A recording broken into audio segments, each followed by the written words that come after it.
Ethan Cole had not slept a full night in 3 years. Not really. Not the kind of sleep where the mind finally goes quiet and the body forgets just for a few hours the weight it has been carrying. He had tried everything. Prescription sleep aids that left him hollow and foggy the next morning. Meditation apps that whispered calming words into his ears while his heart kept pounding like a drum inside an empty gymnasium. He had flown in specialists from Switzerland, from Japan, from places most people could not find on a map without help. And every single one of them told him some version of the same thing. Mr. Cole, there is nothing physically wrong with you. And that was precisely what terrified him the most. Because if nothing was wrong with his body, then whatever was broken lived somewhere else. Somewhere no doctor could reach with needles or medications or machines that beeped through the night. At 34 years old, Ethan Cole owned 4 companies. He had a private jet and an estate so large that half its rooms had never once been used. Forbes magazine had called him the man who built an empire before 40. What they never wrote about was the other empire, the one he had lost before any of that. His wife. And the baby she was carrying when a rainy October night on the interstate changed everything forever. Ethan had been on a business call when it happened, closing a deal instead of picking her up the way he had promised. He never forgave himself for that, and somewhere deep inside that guilt, sleep had packed its bags and left for good. His housekeeper, Margaret Alvarez, had been working at the Cole estate for almost a year now. She was a quiet woman, just shy of 30, a single mother from a small town in rural Georgia, about 3 hours away. She lived in the modest staff quarters behind the main house with her 3-year-old daughter, Lily. Margaret kept her head down, did her job well, and never once asked questions about the man who wandered his own hallways at 2 in the morning, like a ghost haunting the very house he had built with his own hands. She had seen him many times sitting alone in the kitchen at 3 a.m., a mug of coffee growing cold in front of him that he never touched. She had seen him standing at the east wing window staring out at nothing. Once she found him asleep at his desk, not in his bed, papers scattered all around him, dark circles under his eyes so deep they looked almost like bruises. Margaret never said anything. It was not her place. She would simply refresh his coffee or quietly drape a blanket over his shoulders when she found him slumped in his chair, and then slip away before he woke up and felt embarrassed that someone had seen him like that. But little Lily did not know anything about limits. She did not know anything about billionaires or housekeepers, or those invisible lines that were supposed to keep them on opposite sides of a house. To Lily, Mr. Cole was simply the tall, tired man who lived in the big house. The one who always looked sad even when he smiled at her in the hallway.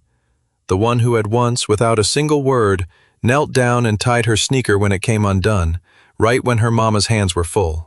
And Lily had decided, with the simple certainty that only 3-year-olds seemed to possess, that she liked him.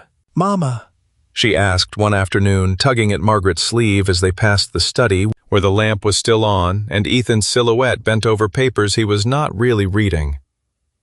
"Why does Mr. Cole always look sad and sleepy?" Margaret paused. She did not have an answer a 3-year-old could understand, so she offered the only truth she had. "Some people carry things in their hearts, baby girl, and it makes it hard for them to sleep." Lily thought about that for a long moment, her little forehead scrunched in concentration. "Then somebody should tell him a bedtime story," she said, as if it were the most obvious solution in the world. "Stories always make me sleepy." Margaret smiled and smoothed a curl away from her daughter's face, thinking it was just one of those sweet things little kids say. She had no idea her daughter was completely serious. And she had no idea that 3 nights later, Lily would slip out of her bedroom in her pajamas, tiptoe across the dark backyard, squeeze through a side door that Margaret always forgot to lock, and climb the grand staircase of the Cole estate. All to find that sad and tired man, and tell him a bedtime story. No one could have predicted what would happen next. Not the doctors, not specialists. Not even Ethan Cole himself, who had long since stopped believing that anything or anyone could reach the part of him that had gone dark 3 years ago. But a 3-year-old girl in dinosaur pajamas was about to prove all of them wrong. It was nearly 11 o'clock at night when Ethan heard the soft creak of his bedroom door.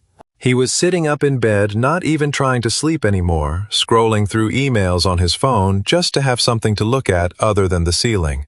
He assumed it was Margaret coming to check if he needed anything before she turned in for the night. He did not look up right away. "Mr. Cole."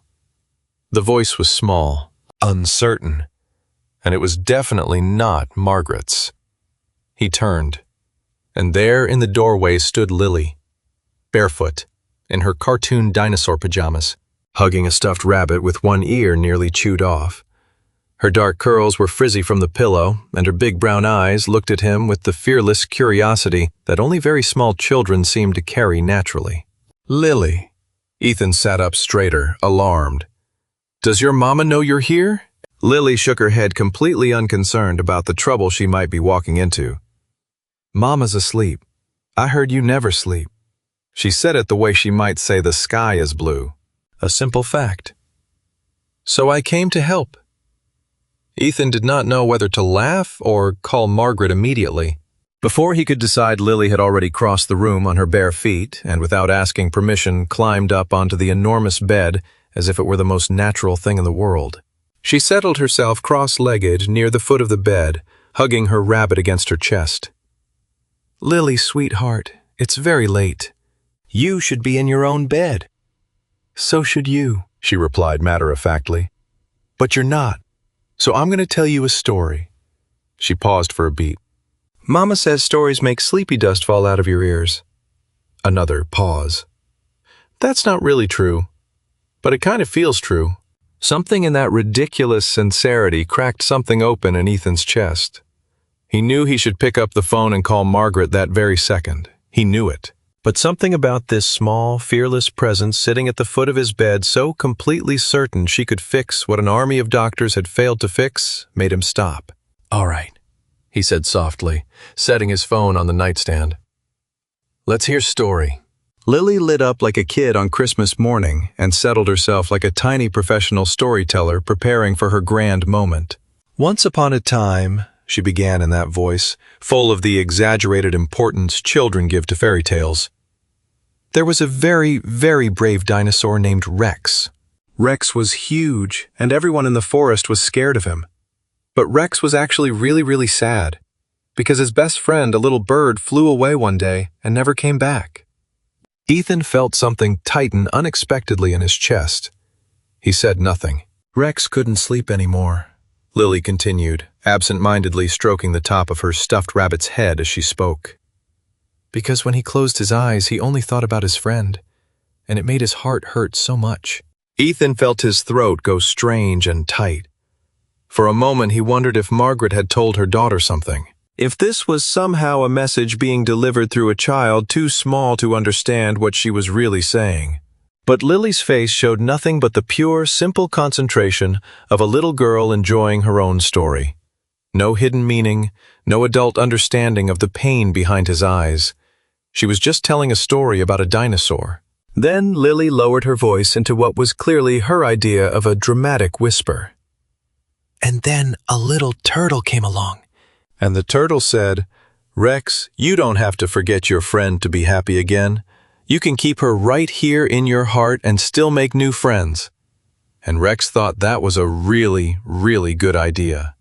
So he made friends with the turtle. And little by little, bit by bit, he started sleeping again, because his heart did not feel so heavy anymore."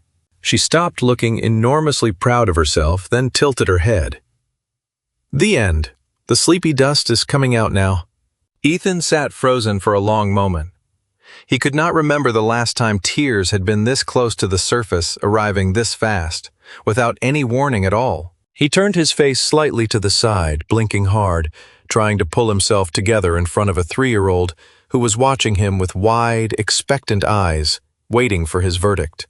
"That," he said finally, his voice rougher than he would have liked, "was a very, very good story, Lily." "I know," she said simply, with that confidence only little kids can pull off without sounding arrogant. Then she yawned enormous and completely unashamed, rubbing her eyes with the back of her hand. "Can I stay until you fall asleep? Mama says stories don't work if you leave before the ending." Ethan knew he should walk her back to Margaret right that minute. He knew it was not appropriate. He knew it could not become a habit. But looking at her small, determined face fighting her own sleep just to make sure her mission was complete, he found he did not have the heart to send her away. "Okay," he whispered. "Just for a little while." He lay back against his pillows. Lily curled up at the foot of the bed, hugging her rabbit, humming something tuneless under her breath. And for the first time in 3 years, Ethan Cole felt his eyelids growing heavy. Not from exhaustion, but from something softer. Something that felt impossibly like peace. He did not know it yet, but this was only the beginning.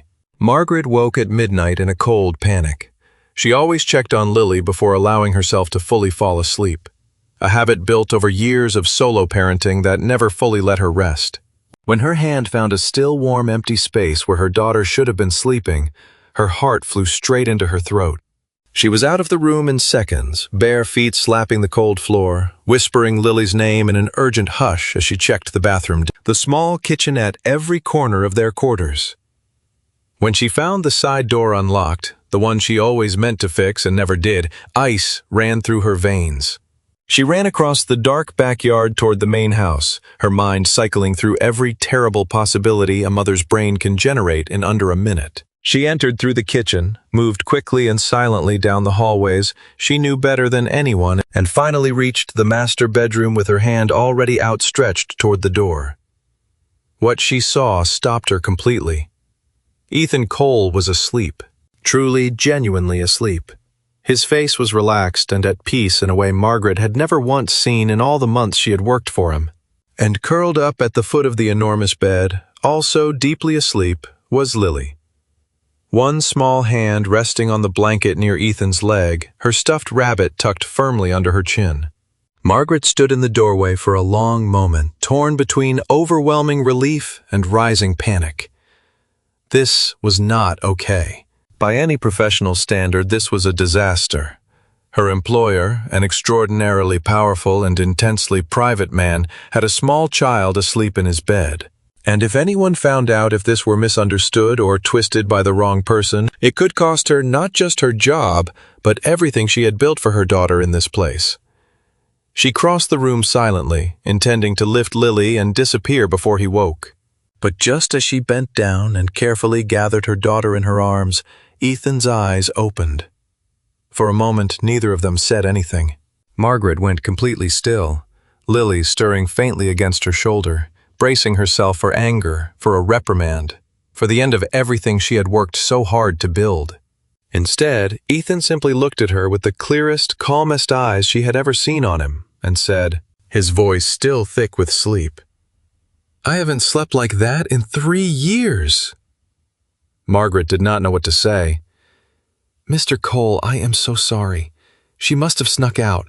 I promise you, this will never happen again." "Margaret." He said her name gently, stopping her mid-sentence. He sat up slowly, rubbing a hand over his face, and for the first time since she had known him, he looked almost embarrassed. Almost human in a way his usual polished composure never allowed. "Please don't apologize. I should be thanking her." "Thanking you." "She's 3, Margaret said, not knowing what else to say. "She doesn't understand boundaries yet. I'll fix that lock tonight." "This won't happen again." "Margaret." He said her name softly again, stopping her. "I'm not angry. I promise you I'm not." He looked down at Lily, who had fallen back asleep against her mother's shoulder, completely unbothered by the entire conversation unfolding around her, the way only small children can be. "She told me a story about a dinosaur, about losing someone you love and still finding your way back to sleep." Margaret's breath caught slightly. She had never told her daughter anything about Ethan's past. She herself only knew fragments, whispers among the staff about a wife and an unborn child lost years ago. Whatever Lily had said had not come from any adult knowledge. It had come from somewhere else entirely. Somewhere pure. "I don't know where she gets these things," Margaret said quietly. "Neither do I," Ethan admitted. "But whatever it is, I think I need more of it." There was a long pause, both of them aware of the strange and delicate thing that had settled between them in that room. This was not normal. This was not how a billionaire and his housekeeper were supposed to speak to each other at midnight, with her sleeping daughter between them like an unlikely bridge. "I'm not asking you to let her sleep here every night," Ethan said carefully, as if reading her thoughts. "I know that's not right, and I know it, but maybe she could visit before bedtime sometimes. Tell me a story. I'll have a real lock installed on your door tonight, so this can't happen by accident again. But if you're willing, if she's willing, I think it might help." Margaret looked at him for a long moment, weighing 1,000 things at once. Her job, her daughter's safety, the fragile and strange trust being built inside that room. But underneath all of it, she saw something else in Ethan Cole's face that she recognized immediately. Because she had seen it in her own mirror on too many nights after her husband had walked out on them both, she saw someone who was drowning in silence, and who had just, against all odds, been thrown an unlikely rope. "Let me talk to her in the morning," Margaret said finally. "If she wants to, and only if I'm always present too, I won't say no." Ethan nodded, and something that looked like genuine gratitude softened the tired lines of his face. "Thank you," he said quietly. "I mean that." That night, Margaret carried her sleeping daughter back across the dark backyard, with her heart beating fast from the uncertainty of what she had just agreed to. She had no idea that this fragile and improbable arrangement was about to change all three of their lives forever, and that not everyone in Ethan Cole's world would be happy to see it happen. What started as an accident became slowly and carefully a routine. Every evening around 8 o'clock, after Lily's bath, and just before her official bedtime, Margaret would knock softly on the door of Ethan's study or bedroom with Lily's small hand folded inside hers. At first, Margaret stayed for every visit, sitting quietly in the corner chair, watching closely, ready to scoop up her daughter at the first sign that this was anything other than what it appeared to be. An innocent friendship between a lonely man and a fearless little girl who had decided in her own small way that he needed fixing. But as the weeks passed, there was never anything that felt wrong. It felt more like watching something heal in real time. Lily's stories were never the same twice. Some nights it was Rex the dinosaur again in new adventures alongside his turtle friend.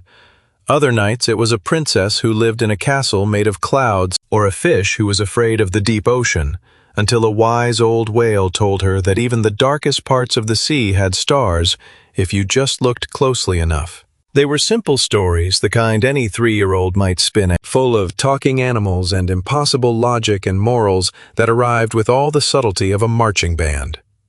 But somehow, every single one of them found its way with stunning accuracy directly into the broken places in Ethan's heart. He started sleeping 4 hours a night, then 5. Then, one night about 3 weeks after they had begun 7 full hours for the first time in over 1,000 nights, he woke up, disoriented, almost frightened by how rested he felt, as if his body had completely forgotten what that sensation was. He started noticing things again. The way morning light fell through the kitchen windows, the taste of his coffee, the sound of birds outside instead of the constant hum of his own thoughts. His assistants were the first to notice the change, whispering among themselves about how much sharper he seemed in meetings, how the permanent shadows beneath his eyes had begun to fade. His doctor on a follow-up call asked which medication had finally worked. He went completely silent when Ethan told him the truth. No medication. A 3-year-old girl and her bedtime stories. But healing Ethan was beginning to relearn almost always comes paired with old wounds finally rising to the surface to close for good. One night close to a month after they had started, Lily's story changed without warning. She was telling a tale about a mama bird and her baby bird when, without warning, in the middle of a sentence, her small voice became serious and quiet in a way Ethan had never heard from her before. "The mama bird flew away one day," Lily said, staring at her stuffed rabbit instead of at Ethan. "And she never came back. And the baby bird waited and waited by the nest, but she didn't come home."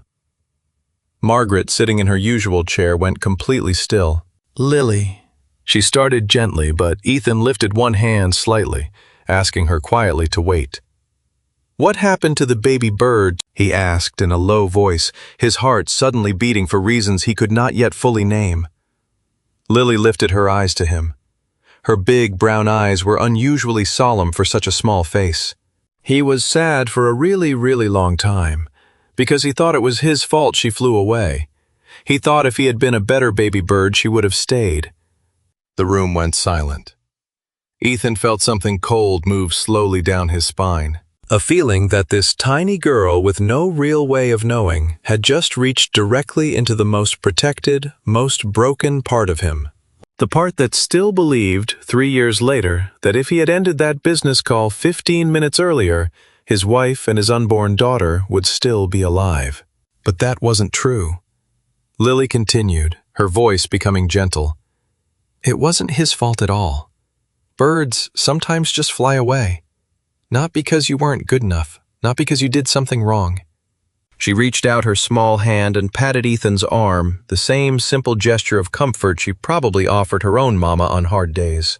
The baby bird just had to believe that, and then his heart didn't hurt so much. Ethan could not speak. His eyes burned, and this time he did not try to hide it.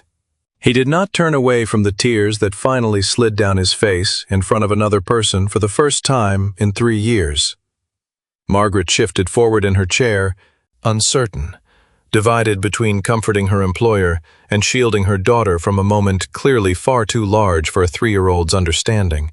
But Lily simply kept patting his arm, unfazed by his tears, humming softly the way she probably did when her own mama cried on the hard nights, not fully understanding why. Only understanding that comfort was needed, and she was there to give it. It's okay to be sad, Lily said simply. But you still gotta sleep. She paused. Sleeping doesn't mean you forget them. It just means your heart gets to rest for a little while. That night, after Margaret carried a drowsy Lily back to their quarters, Ethan sat alone in his study for a long time, looking at a photograph he had kept locked in his desk drawer. One he had not been able to look at in over a year. His wife laughing at something just outside the frame, one hand resting gently over the small curve of her belly. For the first time since the accident, looking at that photograph did not feel like drowning. It felt for just a moment like breathing.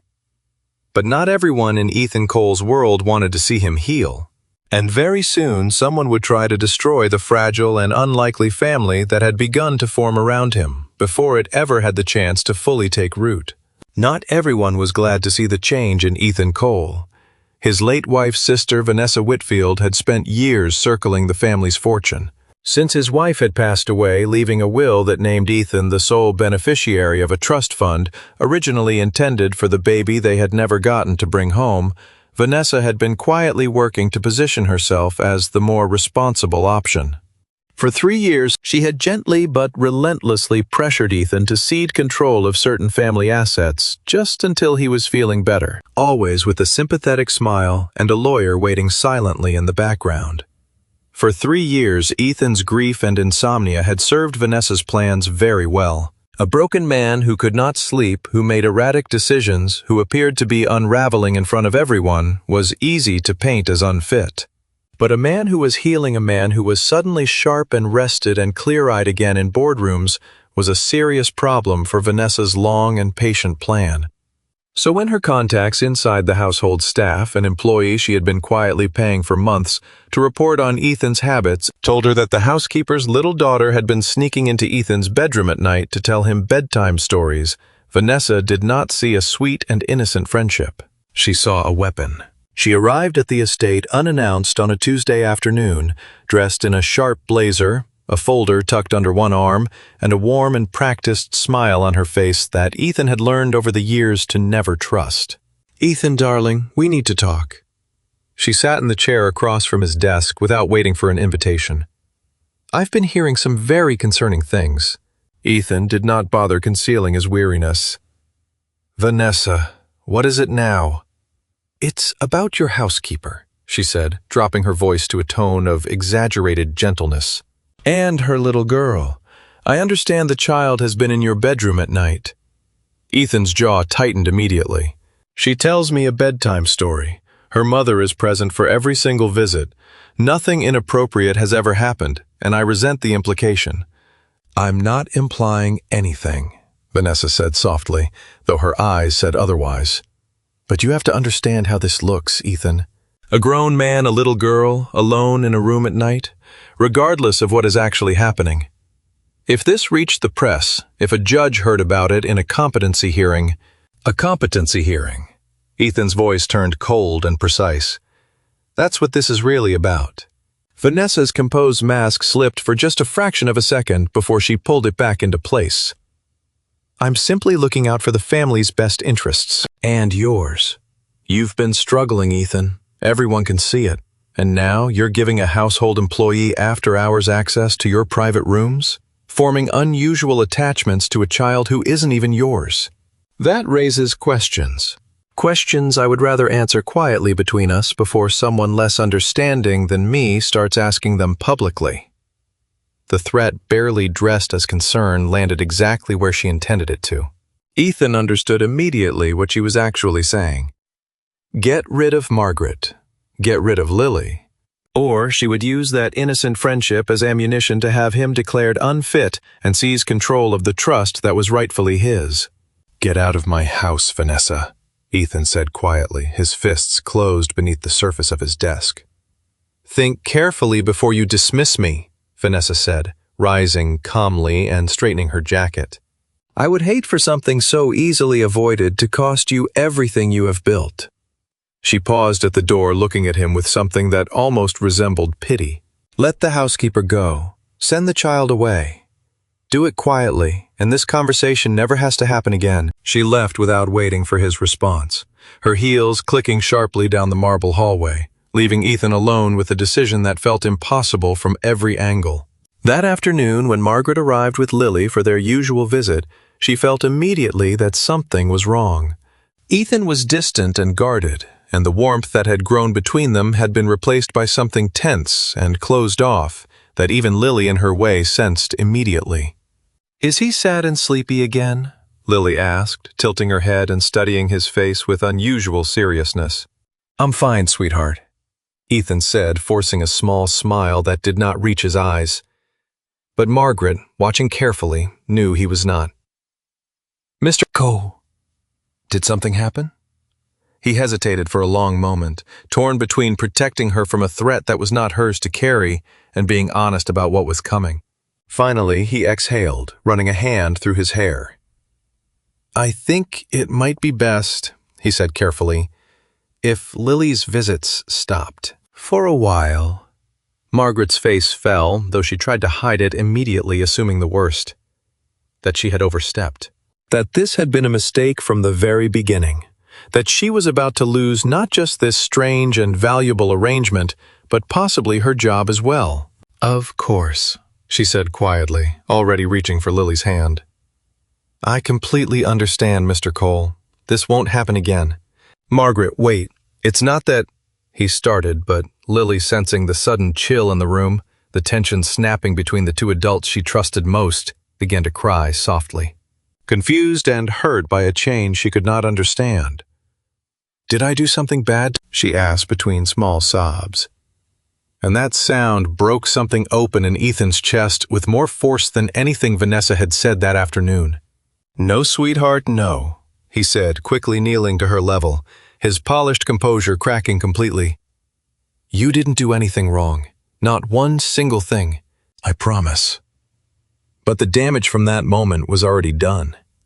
Margaret took her daughter home that evening without another word, leaving Ethan alone in the silence he had fought so hard to escape. Now faced with an impossible choice, protect the fragile and unlikely family that had begun to heal him, or protect the fortune, the company, and the legacy that was in some small way the last thing still tethering him to the wife and child he had lost. He lay awake all night. The first sleepless night in over a month, staring at the ceiling, the old darkness crawling back exactly the way Vanessa had probably counted on. 3 days passed in silence. No gentle knock at the door each evening. No small voice announcing a new adventure for Rex the dinosaur.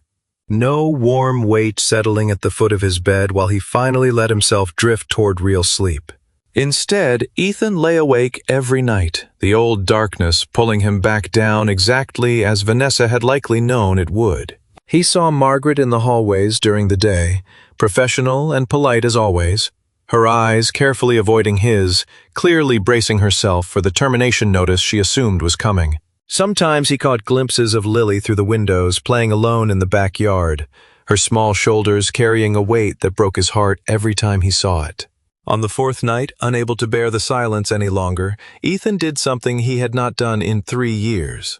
He opened that locked drawer and took out every photograph inside. His wedding day, the ultrasound image from 22 weeks, his wife laughing at something outside the frame, one hand resting gently over the small curve where their daughter was growing. He thought about what Lily had said weeks ago about the baby bird who blamed himself for the mama bird flying away. He thought about how a 3-year-old girl with no real understanding of loss had managed to diagnose and begin healing a wound that a decade of grief counselors and specialists had never been able to touch. And he thought about Vanessa's threat, this time not with fear, but with a clarity that had been absent from his mind for years. The next morning, Ethan called his personal attorney, then his head of security, and finally Vanessa Whitfield herself. "I've made my decision," he told her when she arrived that afternoon, settling once again into the chair across from his desk with that same practiced warmth. "I'm so glad to hear that, Ethan," Vanessa said, visibly relaxing. "You're making the right choice. I know this is hard, but—" "I'm not firing Margaret," Ethan said, cutting her off. "And Lily is welcome in this house for as long as her mother works here, which I hope will be for a very long time." Vanessa's smile froze, then vanished entirely. "Ethan, do you understand what you are risking? If I bring what I know to the family board, to a judge—" "Bring it," Ethan said calmly. He slid a folder across the desk toward her. "I asked my attorney to pull the security footage from every single visit time-stamped, showing Margaret present in the room the entire time, showing exactly what happened. A little girl telling bedtime stories, nothing more." He paused. "I also asked him to pull the payment record showing that you have been paying one of my household employees for private information over the past several months, which I believe creates a significantly larger legal problem for you than anything you think you have on me." Vanessa's face went pale. Her composure finally and completely fell apart. "You have spent years trying to have me declared unfit," Ethan continued, his voice steady and cold. "Not because you cared about my well-being, but because a broken man is easier to control than one who is healed. But I am done being broken, and I will not allow you to use my grief as a weapon against me any longer." "Ethan, please be reasonable." "Get out of my house," he said quietly, repeating the same words he had said days before, but this time without a single trace of doubt. "If you ever threaten Margaret or Lily again, or attempt to interfere in my life in any way, that folder goes directly to the board and to the authorities. Are we clear?" Vanessa left without another word, her carefully constructed plan collapsing around her. And for the first time in 3 years, Ethan Cole felt something settle in his chest that was not grief. He felt once again like himself. Not the broken man that guilt had paralyzed for years, but someone capable again of protecting the people who mattered to him. That afternoon, he walked in person to the small staff quarters behind the main house, something he had never once done in all the months Margaret had worked for him. He knocked gently, and when Margaret opened the door, surprise and confusion crossed her face, to find her employer standing on her doorstep. "Mr. Cole, is everything all right?" "I owe you an explanation," he said, "and an apology. May I come in for a minute?" He told her everything. Vanessa's threat, the 3 sleepless nights spent carrying an impossible decision, the choice he had finally made that morning. Margaret listened in stunned silence, one hand over her mouth, as the full weight of what he had risked to protect her and her daughter settled over her. "You didn't have to do that," she said quietly, tears gathering in her eyes. "You could have just let us go. It would have been so much easier." "Easier is not always right," Ethan said simply. "Lily actually taught me that. Something about baby birds and hearts that are allowed to rest without having to forget." He offered a small and genuine smile. "I was thinking if it's all right with you that maybe she could come tell me a story tonight. I have missed her voice these past few days." He paused. "It turns out sleeping is not nearly as easy without her." From somewhere behind Margaret, in the small room, a familiar little voice rang out clearly, having apparently heard every word. "Mr. Cole is not sad and sleepy anymore." Margaret laughed through her tears, wiping her face quickly as Lily came bursting out in her dinosaur pajamas and launched herself directly at Ethan's legs before anyone could stop her.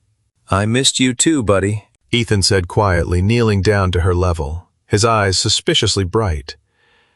"Is there room in tonight's story for one more chapter?" Lily beamed at him with her whole face, radiating the kind of pure and uncomplicated joy that only small children seem to carry so effortlessly. "There's always room," she said. "Best friends always have room for one more chapter." 2 years passed. The estate that had once echoed with silence and grief now echoed on most evenings with the laughter of a 5-year-old girl, the soft murmur of bedtime stories, and occasionally the happy chaos of a small rescue dog that Ethan had adopted after Lily argued with the unshakable logic of a 5-year-old that every good story needs a dog. Ethan Cole slept now. Not perfectly, not every single night. Grief, he had come to understand, does not disappear entirely. It simply learns to sit quietly beside you instead of standing on your chest. But enough to run his companies with the sharp clarity that had once made headlines. Enough to laugh freely again without guilt scratching at the edges of the sound. Margaret no longer worked as his housekeeper. That had changed gradually and naturally about a year in. The way things tend to change when two people who respect and care for each other stop pretending that the lines between them are as rigid as they once appeared. She now formally managed the household staff, yes, but she also sat beside him at dinner most evenings and helped him choose furniture for the nursery they were slowly putting together in the East Wing. Not to replace what he had lost, he had explained to her carefully one evening, with tears in his eyes, but to finally make room for what he had found. They did not rush anything. There was no dramatic proposal, no sudden declaration, only the slow and steady building of trust between two people who had each known deep loss and who recognized in each other someone who understood exactly how heavy that kind of grief could be. When Ethan finally proposed on a quiet afternoon in that same backyard that Lily had crossed barefoot in her dinosaur pajamas 2 years before, it was Lily who held the ring box, insisting on being part of the most important story so far. Vanessa Whitfield had quietly disappeared from their lives after that final confrontation, unwilling to test whether Ethan would follow through on his promise. The trust fund remained firmly under his control, though these days he thought about it far less than before. Money had never been what was actually broken in him. Tonight, as on most nights now, the small family gathered in what used to be Ethan's lonely bedroom and was now simply called, as Lily had renamed it, the story room. She was 5 now, missing her 2 front teeth, and just as certain as ever that every problem in the world could be solved with the right bedtime story. "Tonight," she announced with great solemnity, climbing up between Ethan and her mother, the little dog scrambling up behind her, "is a very, very important story. It's about a dinosaur named Rex and a turtle and how they built a whole entire family together, even though nobody thought that could happen." Ethan caught Margaret's eye over the top of their daughter's head, warm and full. Because that was what Lily was now, in every way that truly mattered, even before the adoption papers Ethan had quietly signed the month before had made it official. "Once upon a time," Lily began with that same fearless confidence she had always carried, "there was a dinosaur who forgot how to sleep because his heart was too heavy with sad things. And everybody said there was nothing anybody could do to help him." Ethan felt the familiar tightening in his throat that her stories always brought. Though these days the tears that came were almost never sad ones. "But they were wrong," Lily continued triumphantly, "because a little turtle believed that hearts can heal, even the really, really broken ones, if you give them somebody to hold on to." And little by little the dinosaur learned that being sad about what he lost and being happy about what he found could live together at the same time in his heart. And finally he learned how to sleep again, because his family was right there to help him carry the heavy parts. She looked between her mama and the man she now called Dad, her small face glowing with pride. "The end. Good sleepy dust is coming." Ethan pulled her into a hug, and a moment later Margaret wrapped her arms around them both, the three of them tangled together in the same bed, where 2 years ago an impossible bedtime story had begun to heal a broken man that no one believed could be put back together. "That," Ethan said, his voice thick with emotion, "was the best story you have ever told me." Outside, the night settled peacefully over the estate that had once been full of nothing but silence and sorrow. Now full, instead of warmth and laughter, and the soft, steady sound of a family finally completely at peace. And somewhere in that quiet house, for the first time in longer than he could remember, Ethan Cole closed his eyes and slept. Not because the world had stopped hurting, but because he had finally learned that he did not have to face that hurt alone.